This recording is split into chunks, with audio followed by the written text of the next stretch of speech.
thought I'd give you some tips on staying well now that the season is changing.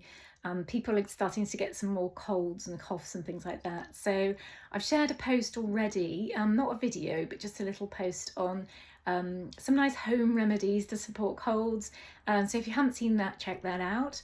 But just there's lots we can do in terms of prevention, and obviously if you're really poorly, do seek medical advice, but this is just some home things you can do to maybe see off a cold, nip it in the bud, or just to complement what else you're doing. So the main thing is kind of prevention. So, and I don't mean wrapping yourself up in cotton wool and not socializing or seeing people. By that I mean don't burn the candle at both ends. So we might be going through busy times. It's the start of a new term academically, back to school, back to university. It might even be back to work for some people. So just make sure that you prioritize your sleep, you try and get some daylight, you have a little bit of moderate exercise, maybe a bit of time outside, do what you can that's realistic, maybe some downtime if you're really stressed, what can you do can you delegate things? So look after your nervous system, prioritize your sleep, look at the bigger picture stuff before you start spending money on supplements. And then food wise, just see what you can do in terms of making some things from scratch and including some really key antiviral and antioxidant ingredients like turmeric and garlic and ginger, or putting in honey into things, using organic lemons for lemon juice, in some remedies and drinks and things like that.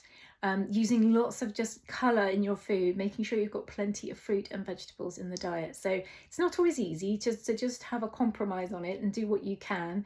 But if you're thinking, oh, actually lately I've let that slip, then just try and get back to it a little bit more. I am keen on stocking up on a few remedies that I use. I like Sambacol, the elderberry syrup. There are other makes as well. I like the brand Unbelievable because they do some good immune supporting products. But there's quite a few out there as well. So things with elderberry, things with garlic, things with turmeric, maybe some medicinal mushrooms like reishi, and oh, this has gone out of my mind, another one, but mushrooms can be really good as well. Chaga, that was the one.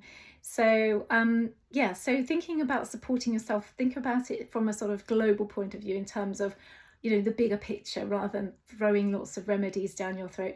I do like multi-nutrient. I have to say, I do like a multivitamin, and I do recommend them to people because they can cover all bases. They can cover your vitamin D, your D2, your D3, sorry, and your K2. They cover your B vitamins and lots of the minerals and things. So, but they're not all equal. The ones from the supermarket, very low dose, not very absorbable, and have fillers and things in. So professional ranges are better. But that is a good place to start. But overall, look after your nervous system, get some sleep, some relaxation practices, and maybe some homemade meals, or just some extra fruit and veg.